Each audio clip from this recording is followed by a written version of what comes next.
Hello दोस्तों, आज मेरे एक कस्टमर आए थे और उन्होंने ये पैन कार्ड बनाई है और वो पैन कार्ड मुझे आज ही मिल जाना चाहिए। तो ये मैंने उनसे ये कहा कि ई पैन कार्ड पॉसिबल है कि आपके ईमेल आईडी पर आ जाएगा और ये फिजिकल पैन कार्ड है वो आपके घर आएगा। तो उन्होंने कहा ठीक है, मुझे जैसे भी पैन कार्ड आज के आज चाहिए। तो मेरे पास इसका एक सोल्यूशन था और वो सोल्यूशन है ये वेबसाइट। और इस वेबसाइट पे आप पैन कार्ड अप्लाई कर सकते हैं और पैन कार्ड अप्लाई करने के 1 से 2 घंटे के अंदर आपके ईमेल आईडी पर यह पैन कार्ड आ जाता है। ठीक है, अब चलिए हम इसको अप्लाई करते हैं। अप्लाई करके बताते हैं कि कैसे इसमें क्या क्या स्टेप्स फॉलो करने हैं। अगर आप एक भी स्टेप स्किप करते हैं तो ये समझ लीजिएगा कि आपको ये पैन कार्ड 1 या 2 घंटे में नहीं तो कम से कम 3 या 4 दिन में मिलेगा। अगर आपको 1 या 2 घंटे के अंदर पैन कार्ड को आपको रिसीव करना है अपने ईमेल आईडी पर, तो इस वेबसाइट पे स्टेप बाय स्टेप चलिए देखिए। हम इस वेबसाइट पे क्लिक करते हैं। इसको क्लिक करने के बाद यहाँ पे हमें 2 ऑप्शन मिले, अप्लाई ऑनलाइन और ये लिखा है कंटिन्यू विथ एप्लीकेशन। तो हमें अभी इस टॉपिक के बारे में बात नहीं करनी है, हमको इस टॉपिक के बारे में बात करनी है। तो क्या है कि अप्लाई ऑनलाइन लिखा है, तो यहाँ पे अब आपको ये 2 ऑप्शन दिख रहे हैं। इस ऑप्शन में देखिए क्या सिलेक्ट करना है। अगर आप इंडियन सिटीजन हैं तो नए पैन कार्ड के लिए यहाँ पे अप्लाई करेंगे और कैटेगरी के लिए हम इंडिविजुअल रखते हैं। अगर ट्रस्ट है तो ट्रस्ट, फर्म है तो फर्म, लेकिन हमको एक व्यक्ति का बनाना है तो उनका इंडिविजुअल ही पैन कार्ड बनेगा। अब यहाँ पे हमको टाइटल में सेलेक्ट करना है, तो हम उनका आधार कार्ड देख लेते हैं। उनके आधार कार्ड पे क्या लिखा हुआ है, देखिए ये कोई महिला है। ठीक है, अगर ये विवाहित है तो इनका श्रीमती पड़ेगा, अगर ये विवाहित नहीं है तो इनका कुमारी पड़ेगा। देखिए टाइटल में इनका हम कुमारी नहीं डाल सकते, इनकी शादी हो चुकी है, तो यहाँ पे हम लिखेंगे श्रीमती। अब यहाँ पे इनके लास्ट नेम को डालना है या सर नेम को, तो यहाँ पे नाम लिखा हुआ है अंजुम आरा, तो यहाँ पे हम इनका नाम डाल लेते हैं भाई। तो यहाँ पे क्या पड़ेगा भाई, इनका ये सरनेम पड़ेगा और यहाँ पे इनका नाम पड़ेगा।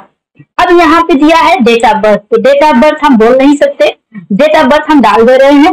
डेट ऑफ बर्थ हम नहीं बोल सकते क्योंकि ये सिक्योरिटी पर्पज के लिए है। और यहाँ पे ईमेल आईडी को हम देखिए, उनकी ईमेल आईडी कोई पर्टिकुलर ईमेल आईडी उनके पास है या नहीं है ये हमें पता नहीं है। तो यहाँ पे हम क्या करते हैं कि हमारे पास एक ईमेल है और इस ईमेल को हम कॉपी कर लेते हैं। अब हमने इस ईमेल को कॉपी कर लिया, अब इसी ईमेल को हमने यहाँ पे पेस्ट कर दिया। अब यहाँ पे आई बारी मोबाइल नंबर की, तो देखिए अपना मोबाइल नंबर भी डाल सकते हैं आप, लेकिन यहाँ पे मोस्ट इम्पोर्टेंट ये है कि जो नंबर इनके आधार कार्ड में जुड़ा हुआ है आप वही नंबर डालें, 9918। अब यहाँ पे हमने पूरा नंबर डाल दिया। अब यहाँ पे नंबर डालने के बाद हम इसको करते हैं बाय सबमिटिंग, मतलब मेरे द्वारा जो भी भरा गया है वो मेरे यहाँ से सभी सत्य है। इसके एग्रीमेंट पे हमने क्लिक कर दिया, चेक मार्क कर दिया। अब यहाँ पे हम इस कैप्चा को डाल लेते हैं। अब इस कैप्चा को डालने के बाद यहाँ पे हमें कुछ स्टेप्स आगे मिलेंगे, लेकिन यहाँ पे अगर आप रीसेट करते हैं तो रीसेट करने पे ये जो नाम हमने लिखा है और ये नाम जो हमने लिखा है ये नाम क्या होगा, इरेज हो जाएगा। लेकिन मैं कहता हूँ कि सबमिट करने से पहले आप एक बार इसको रीचेक जरूर करें।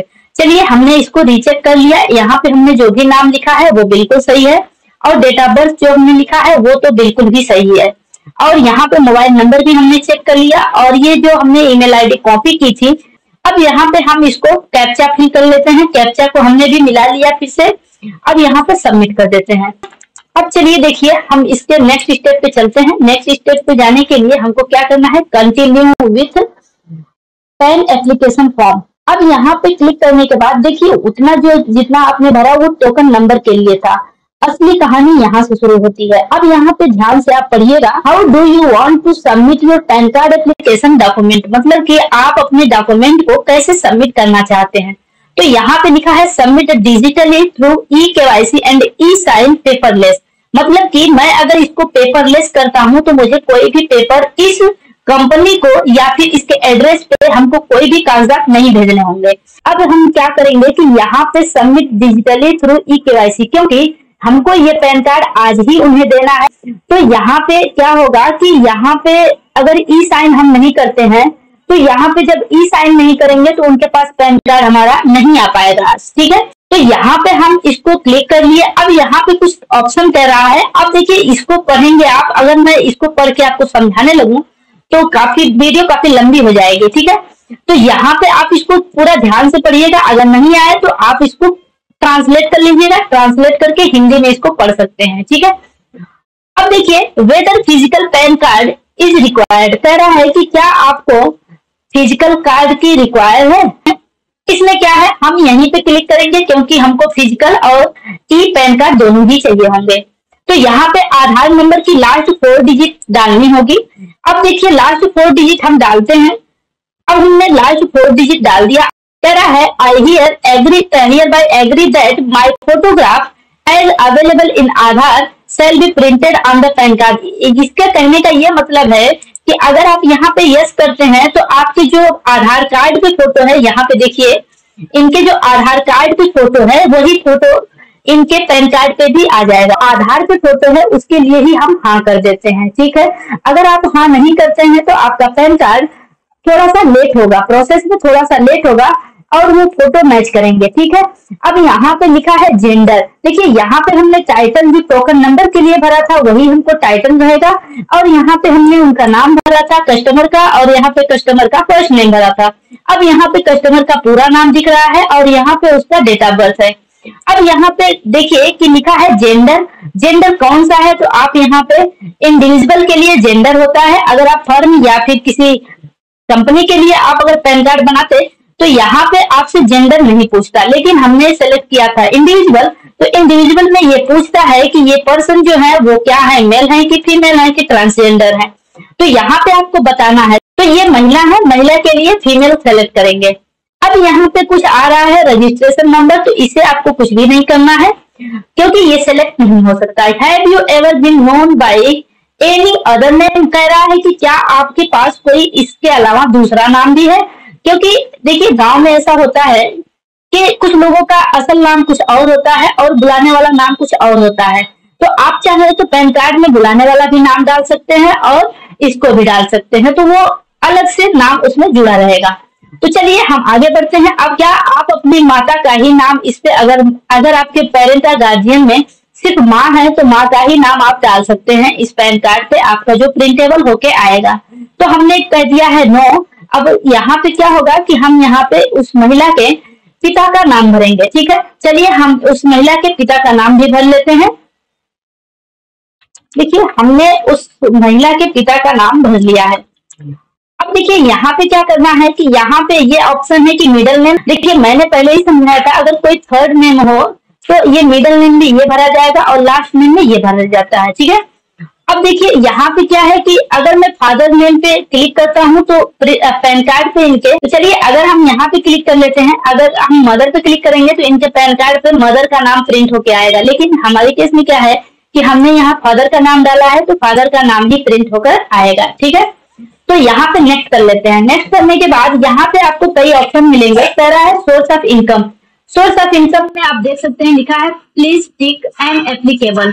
अब कह रहा है कि सैलरी है इनका, मतलब इनके जो इनकम का सोर्स है, क्या वो सैलरी से इनकम प्राप्त करते हैं या फिर इनकम फ्रॉम बिजनेस और प्रोफेशन, मतलब उनका कोई बिजनेस है उससे भी प्राप्त करते हैं अपनी मतलब की इनकम। अब ये कह रहा है इनकम फ्रॉम हाउस प्रॉपर्ली, या फिर वो घर से ही इनकम अर्न करते हैं, या फिर इनकम फ्रॉम अदर सोर्स। अब यहाँ पे लिखा है कैपिटल गेन्स या फिर नो इनकम।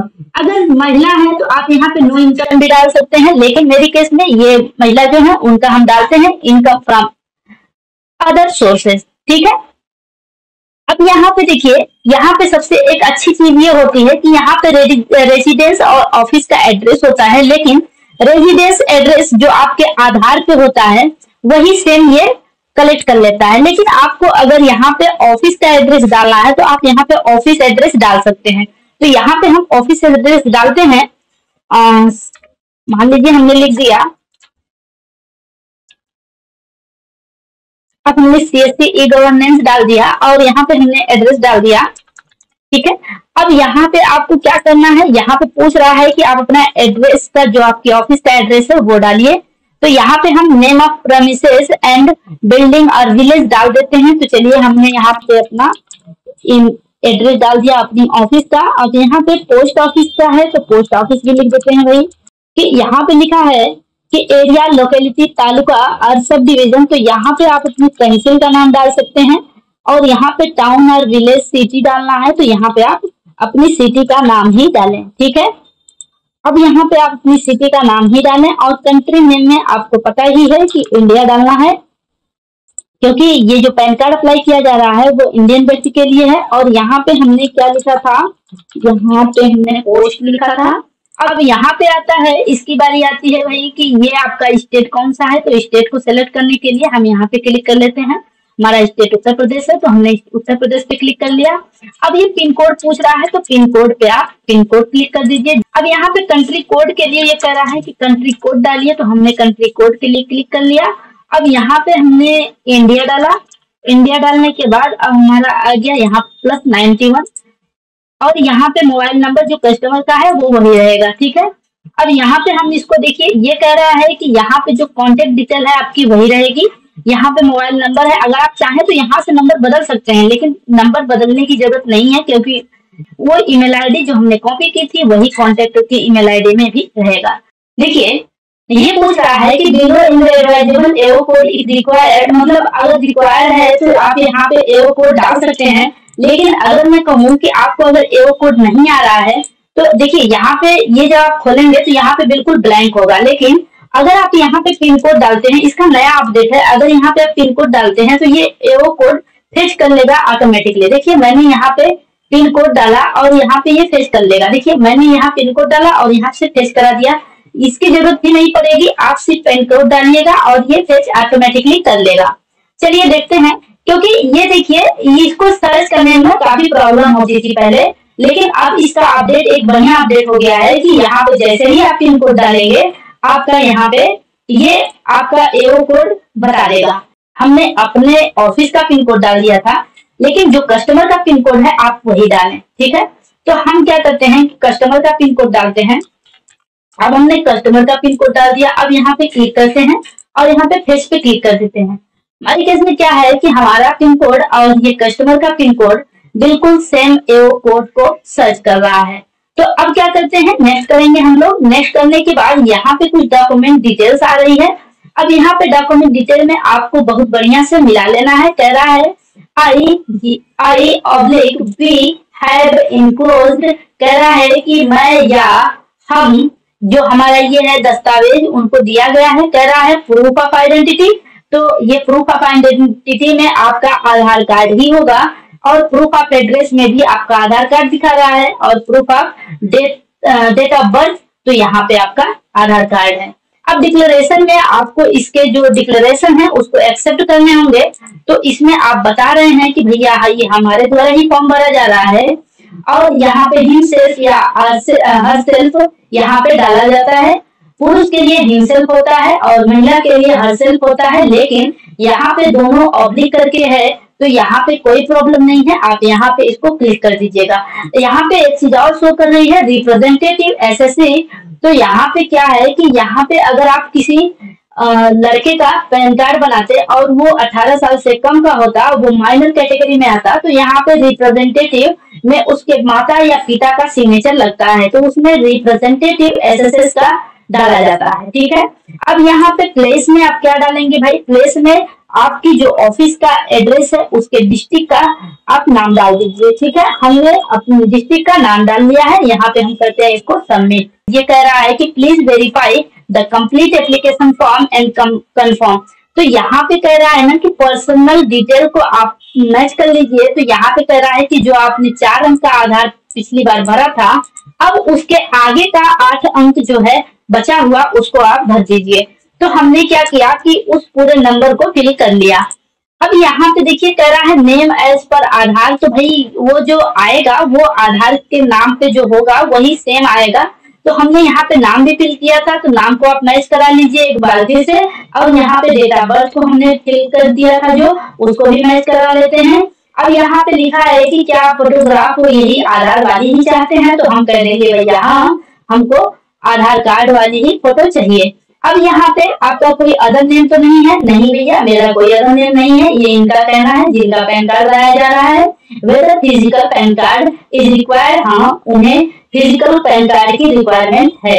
अब देखिए यहाँ पे क्या होता है ना कि वेदर मदर, ये मैंने आपको पहले ही समझाया था। यहाँ पे अगर आप ये यस पे करते हैं तो यहाँ पे माँ का नाम डालना होगा और माता जी का नाम आपके पैन कार्ड पर प्रिंट होकर आएगा। लेकिन यहाँ पे हमने नो किया था तो ये पैन कार्ड के अकॉर्डिंग यहाँ पे इनके पिता का ही नाम यहाँ पे शो करेगा जो उनका पैन कार्ड फिजिकल आएगा। अब ये कॉन्टेक्ट एंड अदर डिटेल को भी मैच कर लेते हैं। तो हमने क्या कहा था कि इनकम सोर्स इनका अदर सोर्स से है, मतलब कि ये अदर सोर्स से इनका इनकम होता है। और ये कह रहा है कि एड्रेस फॉर कम्युनिकेशन, तो इनसे बातचीत करने के लिए अगर बात वगैरह करनी होगी तो इनका कहाँ पे हम एड्रेस खोजेंगे। तो भैया हम बता दिए इनको कि इनका जो रेजिडेंशियल एड्रेस है, मतलब आधार पे जो इनका एड्रेस है वही इनका सेम एड्रेस है। अब हमने क्या किया कि इनका लिखा है रेजिडेंशियल एड्रेस, तो यहाँ पे आप कुछ भी फिल नहीं कर सकते क्योंकि ये रिक्वायरमेंट जो है इसके अकॉर्डिंग इस वेबसाइट के अकॉर्डिंग जो है NSDL के अकॉर्डिंग ये खुद ऑटो फिल कर लेगा। अब यहाँ पे हमने अपनी ऑफिस का नाम डाला है और यहाँ पे अपनी ऑफिस का एड्रेस डाल दिया है। अब यहाँ पे एक ऑप्शन था telephone number and email ID detail, तो यहाँ पे ईमेल आईडी डिटेल और ये टेलीफोन नंबर दोनों दिए गए हैं, आप इसको मिला सकते हैं। अब यहाँ पे रिप्रेजेंटेटिव एसएससी का मैंने बताया था, तो यहाँ पे रिप्रेजेंटेटिव एसएससी मतलब कि मतलब कि माइनर का अगर पैन कार्ड बनाते हैं तो यहाँ पे यस रहता है, लेकिन यहाँ पे नो इसलिए है, उम्र है वो 18 साल से अधिक है।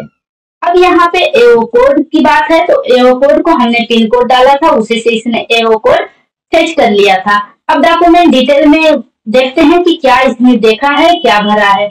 अब कह रहा है ई साइन चार्जेज RS 5 रुपए 90 पैसे, मतलब कि इसका जो ई साइन का चार्ज है वो 5 रुपए 90 पैसे काटेगा। मतलब जो आधार और इस वेबसाइट का टाइप है उसकी ये फीस लेता है 5 रुपए, मतलब कि 5 एक 6 रुपए, मतलब कि 5 रुपए 90 पैसे हैं। तो यहाँ पे ये जो टाइप किया है आधार की वेबसाइट से, ये वहां से डिटेल आपकी उठाएगा जब आप पिन कोड डालोगे, ठीक है।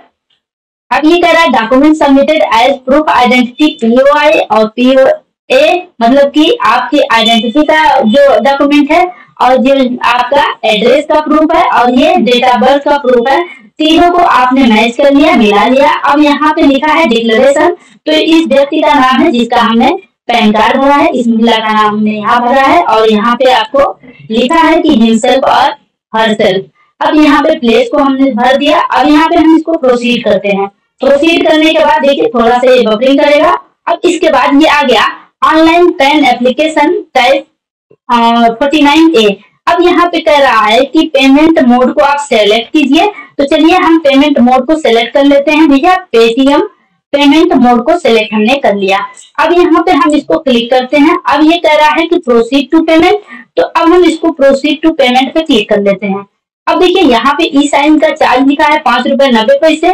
देखिए जैसे ही ये गेटवे खुला, अब इसमें क्या कह रहा है कंफर्म पेमेंट, तो देखिए 106 रुपए 90 पैसे यानी अप्रोक्स 160 रुपए ये पैसा काटेगा। अब ये पे कंफर्म कर लेते हैं क्लिक। अब जैसे ही हम पे कंफर्म क्लिक कर लेंगे, अब हमको ये ऑप्शन देगा कि आप कौन कौन से तरीके से इसमें पेमेंट कटवा सकते हैं। चलिए देखिए ये गेटवे खुल चुका है। अब इस गेटवे में ये सेलेक्ट एन ऑप्शन फॉर पे, तो यहाँ पे पेमेंट गेटवे ये पेटीएम का खुला हुआ है, तो आप यहाँ से इस बारकोड को स्कैन करके भी पेमेंट कर सकते हैं या फिर यहाँ पे आप UPI नंबर डाल के भी पेमेंट कर सकते हैं।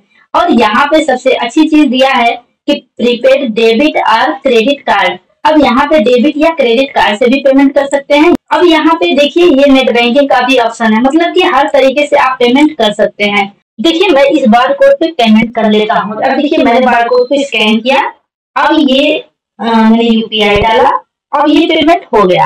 अब देखिए पेमेंट होने के जस्ट बाद ये कुछ ऐसा इंटरफेस दिख रहा है, मतलब ये एरर आ गया है। अब हम चलते हैं जो हमने बताया था। अब हम चलते हैं जो हमने बताया था टोकन नंबर से अगर हमारा एरर होता है तो वहां से हम लोग फेच कर सकते हैं। तो चलिए अब हम आ गए हैं यहाँ पे। अब यहाँ कंटिन्यू विथ एप्लीकेशन कर रहे हैं। यहाँ पे हमने टोकन नंबर डाला जो हमारी ईमेल आईडी पे आ गया था और हम ईमेल आईडी को यहाँ पे फिल करते हैं। अब देखिए हमने जैसे ही ईमेल आईडी फिल किया, अब हमारी बारी आती है डेट ऑफ बर्थ की। अब डेट ऑफ बर्थ डालने से पहले ईयर सेलेक्ट करते हैं, फिर मंथ, फिर डेट। अब डेट को सेलेक्ट करने के बाद डेट ऑफ बर्थ आपका बिल्कुल सही होना चाहिए, नहीं तो ये टोकन नंबर एक्सपायर हो जाएगा या फिर एरर हो जाएगा। अब यहाँ पे देखिए, यहाँ पे अब हमको डालना है कैप्चा 434PL, ठीक है, अब हमने कैप्चा को डाल लिया, सबमिट करते हैं। पेमेंट के बाद एक ऑथेंटिकेशन होता है, ठीक है। अब ऑथेंटिकेशन में हम ऑथेंटिकेट के लिए जो हमने आधार नंबर डाला है उस रजिस्टर्ड मोबाइल नंबर पे एक ओटीपी जाएगी। अब ये ओटीपी को फिल करने के लिए हम यहाँ पे ऑथेंटिकेट पे क्लिक कर लेते हैं। अब जैसे ही हमने ऑथेंटिकेट पे क्लिक किया, अब आता है ओटीपी ऑथेंटिकेशन। अब हम जैसे ही ओटीपी ऑथेंटिकेशन पे क्लिक करते हैं, अब यहाँ पे एक ऑप्शन आएगा कि यहाँ पे ओटीपी फिल कीजिए। अब देखिए यहाँ पे टोकन नंबर है, नाम है, आधार नंबर है। अब देखिए मैंने ओटीपी को अब यहाँ पे फिल कर लिया। अब ओटीपी को फिल करने के बाद सबमिट कर देते हैं। जैसे ही मैंने सबमिट किया, अब एक बार और कंटिन्यू विथ ई साइन के लिए और ये इंफॉर्मेशन आ गई। अब हम क्या करेंगे कि कंटिन्यू विथ ई साइन को क्लिक करते हैं। अब इसके बाद आपको यहाँ पे वर्चुअल नंबर या आधार नंबर डालना होगा, लेकिन उससे पहले ऊपर ये चेक मार्क दिया गया है आई हियर बाय, तो यहाँ पे हम चेक मार्क कर लेंगे। फिर यहाँ पे आधार नंबर डालते हैं। मैंने अपना आधार नंबर यहाँ पे भर लिया, जिस कस्टमर का था उसका आधार नंबर मैंने भर लिया। अब सेंड ओटीपी पे करता हूँ। अब उस कस्टमर की मैं फिर मोबाइल लेता हूँ। अब इसमें देखिए ये ओटीपी आ गई है। अब इस ओटीपी को मैं फिल कर लेता हूँ। अब मैंने इस ओटीपी को फिल किया। अब ओटीपी को फिल करने के बाद यहाँ पे कुछ देर तक सर्च करेगा, फिर ये उसको रिडायरेक्ट करके ले जाएगा। जो फॉर्म तैयार हुआ है, जो फॉर्म हमने अभी फिल किया है, उसका एक प्रोफार्मा यहाँ पे दिखाएगा। अब इस प्रोफार्मा को खोलने के लिए क्या करेंगे कि यहाँ पे हम लोग डेट ऑफ बर्थ डालेंगे। डेट ऑफ बर्थ ही इसका पासवर्ड होता है। जैसे आपका 10/5/98 है, तो आप यहाँ पे 10051998 डालेंगे। अब यहाँ पे डालने के बाद ओके कर देते हैं। ओके करने के बाद ये हमारा फॉर्म खुल चुका है। अब देखिए ये इतना आसान था इसको अप्लाई करना। अब इसके बाद कुछ ही घंटों में हमारे पास हमारे ईमेल आईडी पर ये pan card e PAN card आ जाएगा। अब जैसे ही हमारे पास ई पैन कार्ड आता है, मैं आई बटन में या फिर यहाँ बगल में मैं इसको लगा दूंगा। आप वहां से देख सकते हैं कि ई पैन कार्ड कैसा आता है। तो आशा करते हैं कि आपको वीडियो पसंद आई होगी। चैनल पर नए हैं तो चैनल को सब्सक्राइब और वीडियो को लाइक जरूर कर दीजिएगा। मिलते हैं अगले वीडियो में, तब तक के लिए जय हिंद।